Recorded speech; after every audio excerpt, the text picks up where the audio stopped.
a hands-on look at many of the new features found in iOS 10.3.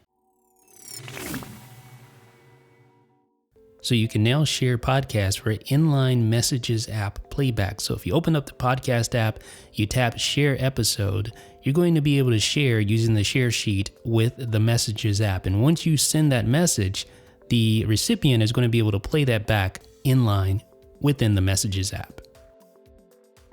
There's also a new podcast widget that's similar to the music app widget. If you 3D touch on the podcast app icon, you can see all of your recently played podcasts and tap one of those to quickly play or resume your podcast. You can also swipe over to Notification Center and view the podcast widget there. And again, like the music app, this allows you to quickly play back episodes right from the convenience of Notification Center. Rent Once, Watch Anywhere is a new feature that allows you to rent iTunes movies from any of your iCloud connected devices and watch them on any of those devices. Now, you will have to be running the latest software, for instance, the latest version of iTunes or the latest version of tvOS on your Apple TV, but if you have those things taken care of, it works very well. And in iOS 10.3, you have this, the 32-bit app warning. This warning serves to notify users and developers, for that matter, that if their apps aren't compiled for 64-bit, then it will not work in future versions of iOS. When you zoom in on the Maps app, you'll notice this little current temperature icon. If you 3D touch on that, peek and pop all the way into it, it's going to open up the weather app and then you'll be prompted to add that location to your list. Now 10.3 also updates the Spotlight search history cells. Try to say that 3 times fast, but notice those cells now match the look of the rest of the Spotlight search interface with the rounded rectangles, so it's just for the look, but it looks nice. So the Settings app in iOS 10.3 got a little overhaul. At the very top, you see your iCloud information, including your name with your photo there, which is really nice because it's right front and center at the top. And then inside that section, when you tap on it, you have all of your details for your iCloud, iTunes, and App Store and all your devices. If you tap on iCloud, you can actually see a little graph that lays out your current iCloud storage space situation, and that's nice to have there. You can tap on that, of course, to get more granular details. And this section is also where you can manage all of your devices like your iPhone or your Apple TV or your iPad or your MacBook. You can go in there, see their serial numbers, see their current version number, and even remove them from your account if you wish to do so. So very helpful little section at the top of the Settings app in 10.3. With iOS 10.3, CarPlay receives a significant update. You have this quick switcher in the status bar that allows you to switch easily between an entertainment app, between a communication app, and between a navigation app. Now, the only real apps that can switch in and out are the entertainment and communication apps because navigation, of course, defaults to the stock Maps app. CarPlay also gains the ability to navigate to a full album by simply tapping the album link while listening to a track. So once you do that, you can see the full list of all the tracks contained within that album and then play one of those tracks. And then one last CarPlay update, you can now access your Up Next playlist by tapping the Up Next button in the upper right hand corner, and this allows you to skip directly to another track in the playlist in a non-contiguous manner. This is new. Give me the latest Indian Premier League scores. Here are the scores from the IPL between May 25th, 2016 and May 29th, 2000. You can also say something like this.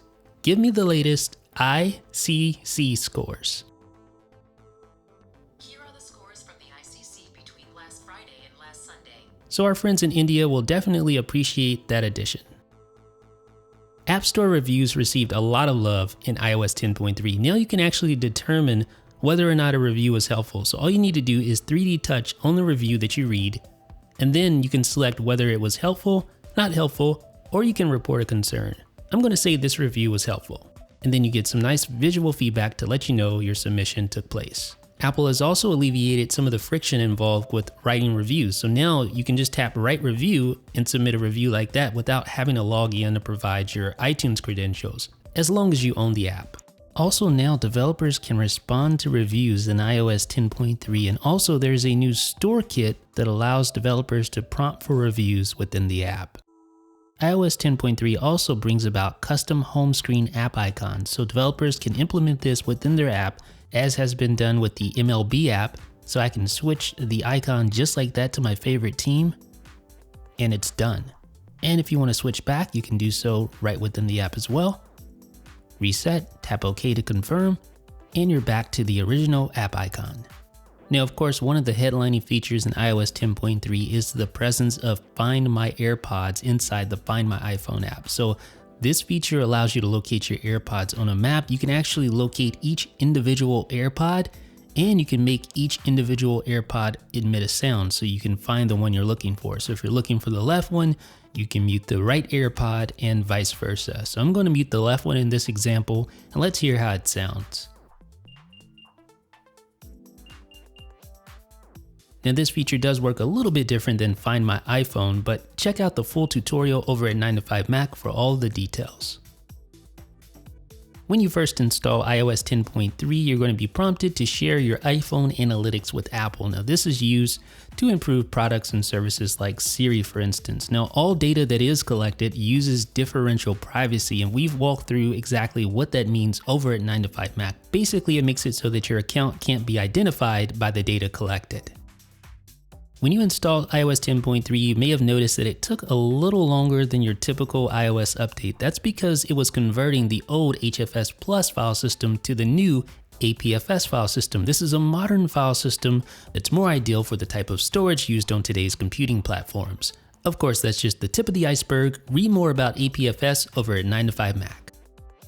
Now, iOS 10.3 unlocks access to the new Classroom 2.0 app. This new app, which we've walked through already, you can check out the video, link down below in the description, but it allows teachers to set up classes for students manually, so you don't actually have to have an MDM set up. You can go in here, add a teacher, set up a class, and then students that are nearby on your network can join your class with ease. As we already have walked through with the Classroom app, this allows you to view your student screen, for instance, or launch particular apps on your student screen at the same time. So if you have a course syllabus that you want the whole class to look at simultaneously, you can do it with the press of a button.